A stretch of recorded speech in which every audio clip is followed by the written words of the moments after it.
Good afternoon, Facebook. This is Pastor Darrell C. with our Monday Motivation. Just want to give you a word of encouragement as you go through your day. On yesterday, we continued our series entitled The Answer, God's Response to the World's Woes. We talked yesterday about the Christ and how it is that the Christ is God's response to the world's woe of separation.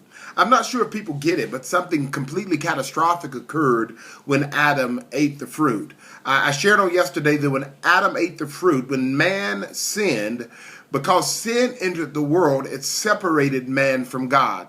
Make no mistake about it, every person is born into sin, so they are born separated from God because of sin. And when that happens, three things occurs. It's loss of identity, loss of intimacy, and loss of influence. And so here's man in a world where he no longer knows who he is. He no longer is connected closely to God, and he no longer influences the world. Instead, the world influences him.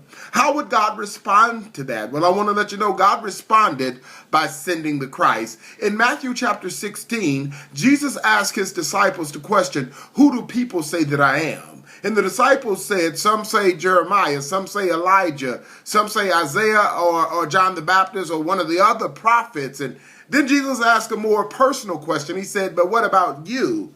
Who do you say that I am? And I submit that the disciples became completely quiet then. And finally Peter spoke up and he said, you are the Christ, the Son of the living God. I submit to you that it's in that confession of Jesus as the Christ that we find God's response to the world's separation problem. Because Jesus is the Christ, faith in him restores our identity. We begin to be related to God again as the sons and daughters of God. Restores our intimacy with God. In Ephesians it says, we who were afar off are brought near to God through the Christ. And it restores our influence. In 2 Corinthians 5, Paul tells us that we are Christ ambassadors, as though God were making his appeal through us be reconciled to God. I want to let you know today that if you have come to faith in Jesus as the Christ, the Son of the living God, you have an identity,